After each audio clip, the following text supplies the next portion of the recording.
Bonjour à tous, on commence ce tour de la presse sportive en Italie où pour le journal Tuttosport, l'ouverture d'une enquête de l'UEFA contre Cristiano Ronaldo ne passe pas. Laissez tranquille CR7, titre le quotidien pro-turinois ce matin. L'instance européenne a ouvert une enquête contre le Portugais après sa célébration très démonstrative contre l'Atlético en 8e de finale retour de la Ligue des Champions. Le quintuple Ballon d'Or avait imité le geste de Diego Simeone à l'aller. Il pourrait être suspendu. La décision sera rendue jeudi. Toujours sur la une de Tuttosport, nous pouvons voir également que la Juventus se serait positionnée sur la révélation de la saison du côté de l'AS Roma, Nicolo Zaniolo. Sans une qualification pour la Champions League, les Romains pourraient avoir du mal à le retenir et la vieille dame est bien sûr en première ligne sur le dossier.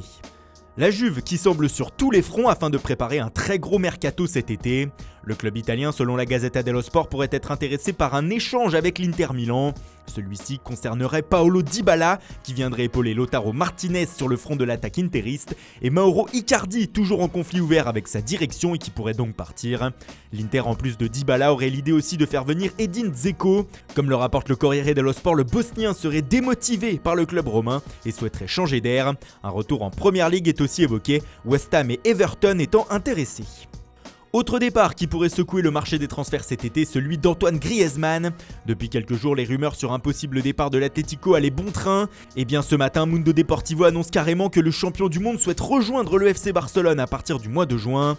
L'entourage du Français aurait contacté la direction Blaugrana au moment de la double confrontation contre la Juve, avançant un regret de Griezmann de ne pas avoir rejoint la Catalogne l'été dernier. Le Barça aurait été surpris, mais étudierait la possibilité de l'acheter. Pour Sport aussi, c'est clair, l'attaquant est sur le marché et le feuilleton pourrait repartir de plus belle. On reste en Espagne où AS annonce sur sa première page du jour que Chelsea a refusé une première offre de la part du Real Madrid pour Eden Hazard. Celle-ci était de 82 millions d'euros. Une information qui vient du tabloïd anglais The Sun, comme le rapporte le média espagnol. Le quotidien britannique indique que cependant les discussions ne sont pas fermées malgré ce refus. Au contraire, les négociations continuent et les enchères pourraient monter jusqu'à 100 millions de livres, soit 117 millions d'euros. Et l'actualité madrilène sur le marché des transferts est riche depuis le retour de Zinedine Zidane. Selon l'équipe, c'est désormais le champion du monde Raphaël Varane qui s'interrogerait sur son avenir. Le quotidien français indique que le défenseur central pourrait changer d'air afin de se remettre en question et de tenter un nouveau challenge. Il estime avoir fait le tour de la question à Madrid et d'être arrivé en fin de cycle au sein de la Casablanca. Direction l'Angleterre maintenant avec Zlatan Ibrahimovic qui a donné une interview exclusive au Daily Mirror. Le Suédois est revenu sur l'actualité de son ancien club Manchester United, indiquant que le poids de l'héritage de Sir Alex Ferguson était toujours présent et difficile à se débarrasser pour les nouveaux coachs. L'ancien Parisien a aussi remis à sa place ce que l'on voit comme la génération Ferguson, la génération 1992 qui a fait le bonheur des Red Devils comme Paul Scholes, Ryan Giggs, Gary Neville ou encore Nicky Butt. Ils ne sont plus là, ils sont à la télévision et se plaignent tout le temps parce qu'ils ne sont pas actifs dans le club. Si vous voulez travailler dans le club, allez chercher du travail au sein de Manchester United. Vous ne pouvez pas être à la télévision et toujours vous plaindre et critiquer. Vous avez eu votre temps, on le sait, a déclaré Ibra, avant de prendre la défense du champion du monde Paul Pogba, souvent critiqué par la génération 92.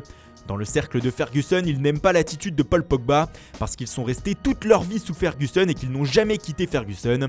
Ils n'auraient même pas parlé si Ferguson ne leur avait pas dit d'ouvrir la bouche. C'est dit. Et on termine par le Valence CF qui a fêté hier ses 100 ans d'existence. Le club espagnol est donc centenaire comme le fait remarquer Super Deporté. Une très grande fête a eu lieu hier dans les rues de la ville. Et pour son siècle d'existence, le club valencien réalise une bonne saison. Qualifié pour la finale de la Coupe du Roi, toujours présent en Ligue Europa et en course pour une qualification en Champions League en Liga, Valence peut encore soulever 2 trophées en fin de saison. Voilà, c'est tout pour aujourd'hui. Merci pour votre fidélité. Bonne journée à tous et rendez-vous dès demain matin pour une nouvelle revue de presse.